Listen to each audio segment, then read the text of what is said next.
So I'm heading to New York City from San Francisco, and I was fortunate enough this time around to get onto one of the nicer Greyhound buses. Now, if I'm not mistaken, I may have been on one when I was coming up from LA, but I don't think so. This is the first time that I know for a fact that I was lucky enough to be able to be in the nicer ones that have like the outlets and the probably isn't going to work Wi-Fi. But with having power outlets, I got to keep my netbook charged and my PSP charged, and also even my phone, the one that I wasn't really, I was using, I still had availability for it at the time. And so, that made life on the road a lot easier. And I was able to communicate with friends and people I had met, classmates and the like, so that I could keep some kind of communication with people, even if they weren't necessarily interested. For instance, on Twitter, I would occasionally post like my locations and stuff like that, and occasionally people would like it or something. Ultimately, each of the main legs of this trip, for the most part, are uninteresting, but there are a couple of moments in each of them that kind of stand out to me. One of them is the first leg to Salt Lake, and I would say, in a way, this one was the most interesting. As we were sort of approaching the mountains, I was dozing in and out when we were on sort of the flat straightaways of California and Nevada, and as we got closer to the Rockies, I was able to stay up a little bit more, and I think it was just because, there's nothing going on outside, so it's not going to interest me. As you may or may not know, the Sierra Nevadas exist, and then between the Sierra Nevadas and the Rockies, it's kind of flat. The elevation goes up, obviously, but it's still relatively flat overall. Well, as we were going into the Sierra Nevadas, there was this one woman who was sitting right across the aisle from me, and she had a young child. And this was like the first time I'd ever experienced a young child in any extended period of time on one of these buses, because most of the time, people would get on and off after maybe a couple hours.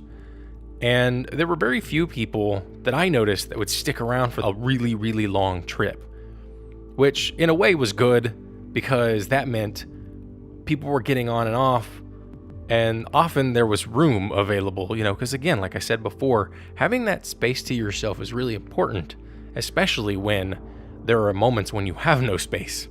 Now, from what I could tell at the time, this woman seemed like a pretty reasonable person, but you know how you don't judge a book by a cover, good or bad?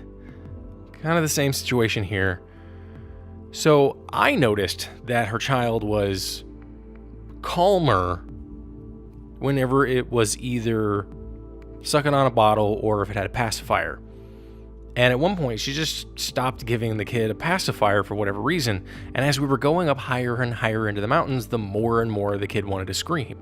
And so, me being the person that A, doesn't want to hear a fucking kid scream, and B, wants to help the kid out too, I say, hey, something along the lines of a pacifier is going to help him out a lot because it's going to help with sort of the ear popping, and especially because babies are more sensitive to pressure changes.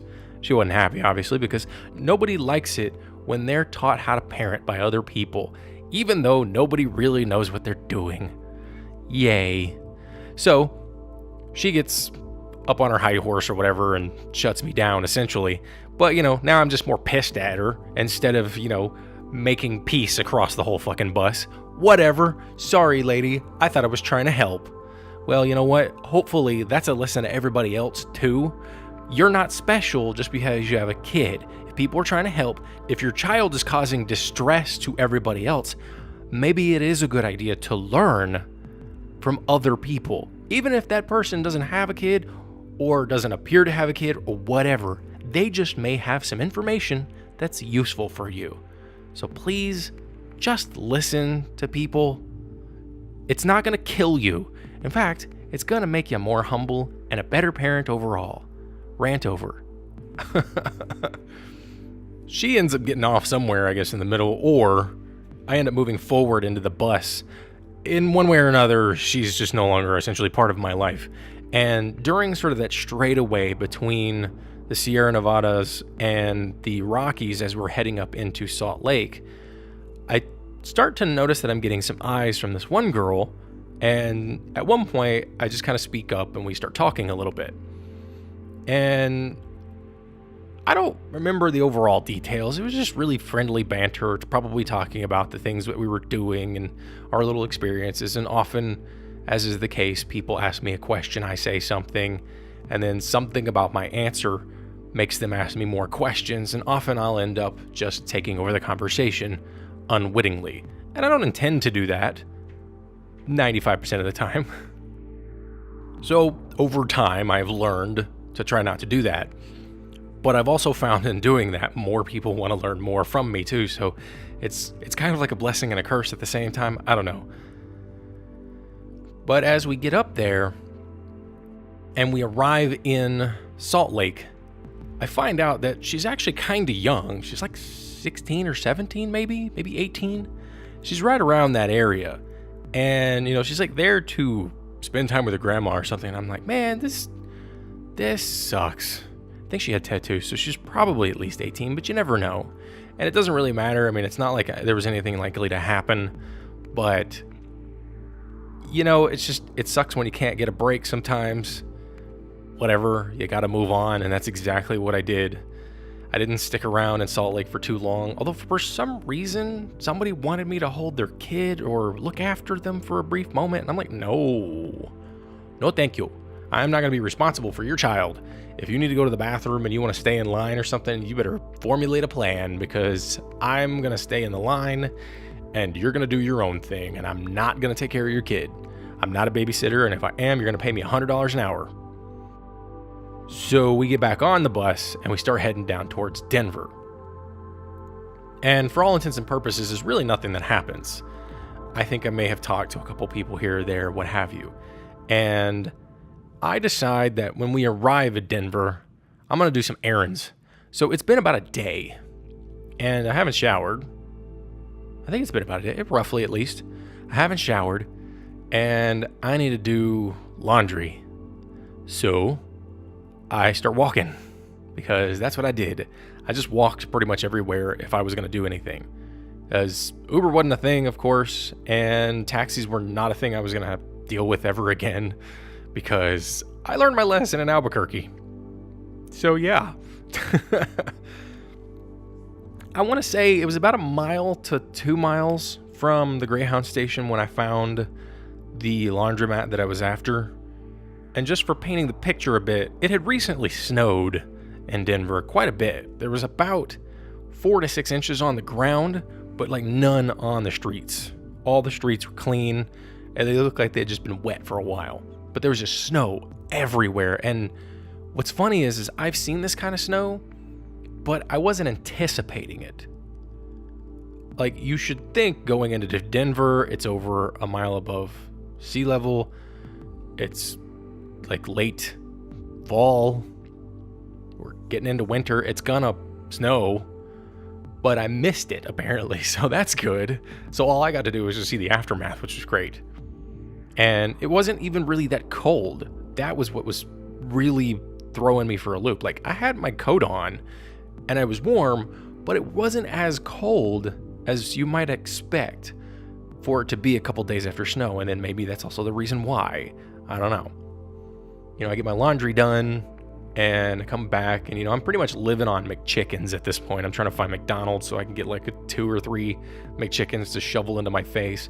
But at the same time, I got to finish up another errand, and that is mailing the key fob to my car to an old friend that I lived with when I lived in East Texas for a while. Now he was back in our hometown with his family, and so they just needed an extra car, and I was like, it's probably a good idea for me to get rid of this thing so that maybe you guys can use it and go pick it up or whatever and do with it what you need, instead of it just sitting there and potentially getting towed.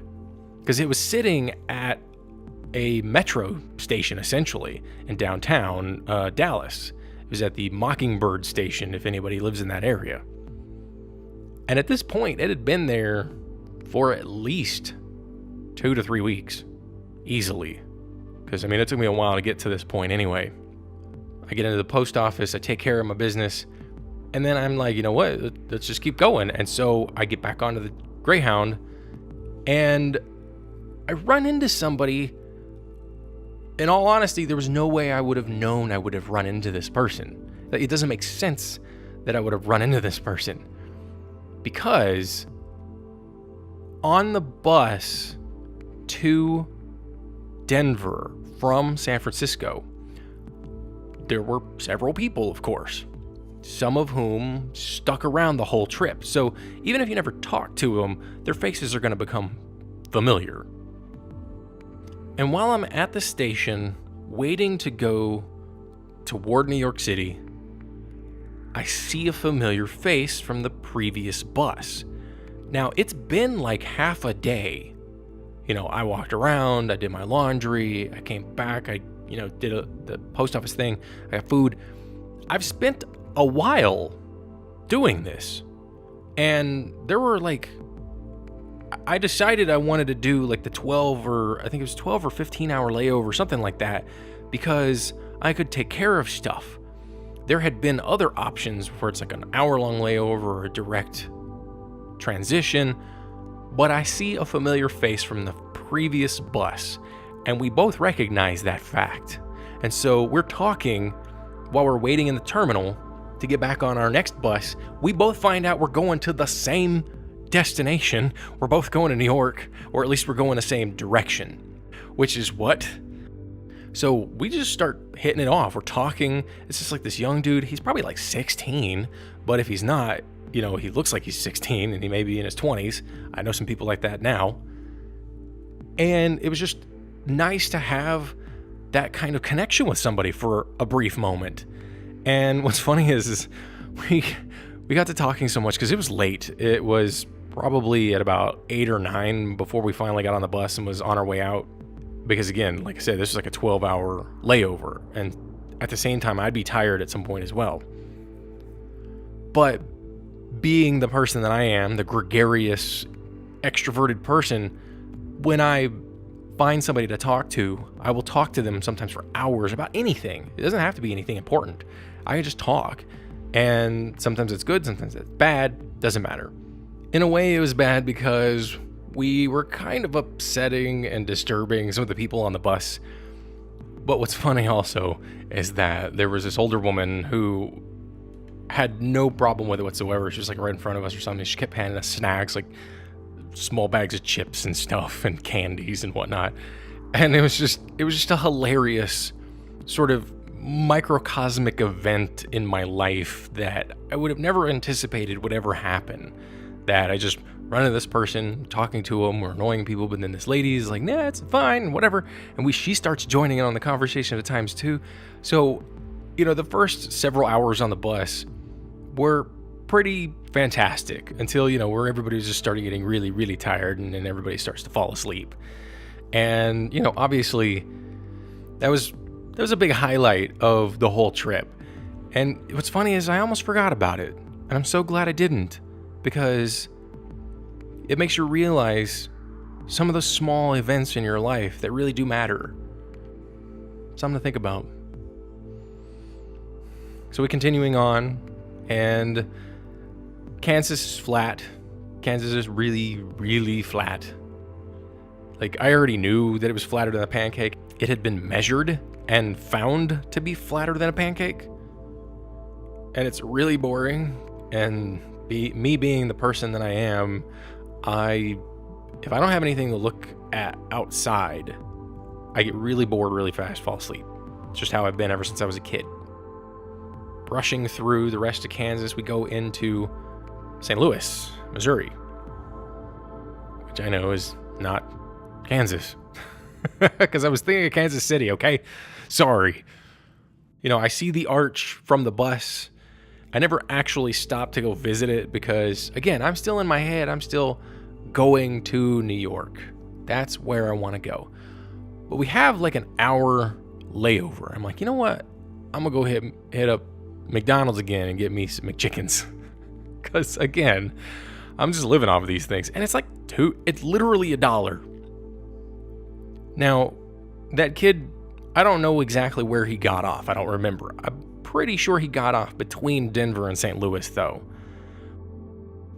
While I'm in Missouri, there is about an hour layover. So like I said, I'm going to get McDonald's and all that stuff. When I'm coming back, I noticed that there's like ambulances at the Greyhound station. And I'm not exactly sure why, but ultimately they delay like everybody, which worked out for me because I was getting really close to my departure time. And I think there was like an extra 15 minutes tacked on. So even though I was in a rush to get there and I was sort of on time, I was able to relax and be like, oh, cool. We're not getting on the bus just yet. So I could just like chill out, browse my phone, do whatever I decide to do. And then, get back on the bus, of course. Now we're heading off toward New York City again, of course. Where else are we going? And in either Tennessee or Kentucky, I was effectively the victim of theft in that we stopped off at a McDonald's, and again, I go in to get my McChickens. I swear, this is not sponsored by McDonald's. I wish it was, because then I would have way more money than I do right now. I go in there and I'm gone like maybe 5 minutes. Surprisingly short trip into and back into the McDonald's and then back into the bus.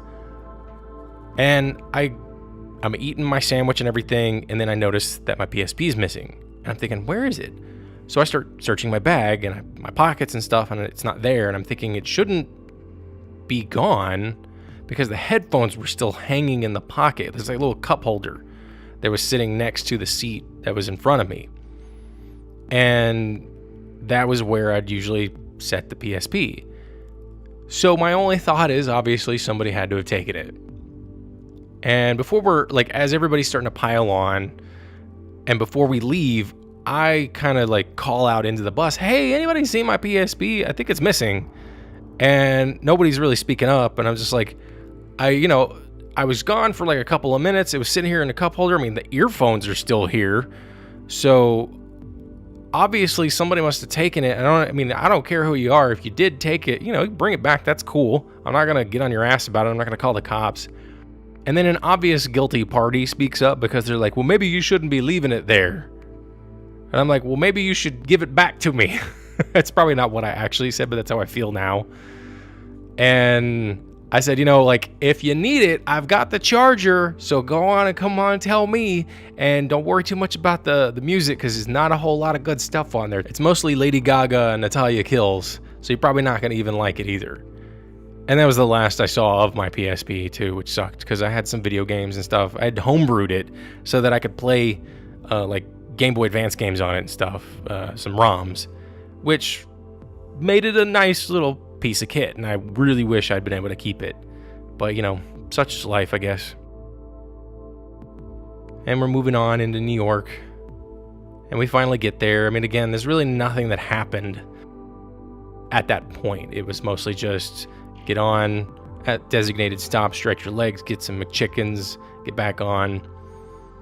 And as we're getting into New York City, I noticed the skyline at one point, and we're kind of like turning around.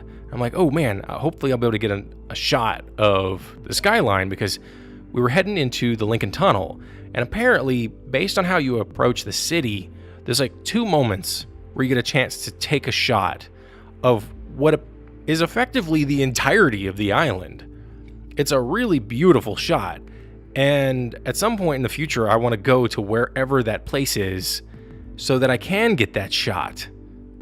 Because it's a really gorgeous photo to take. And I'm sure plenty of other people have done it before, and I don't care. It's kind of one of those once-in-a-lifetime type things. Maybe I missed my once-in-a-lifetime. I don't know. Who knows? We go down under into the bowels of Manhattan, and we're at the base of Penn Station. Get off the bus, and now I'm here in New York City. What'll happen next? Who knows?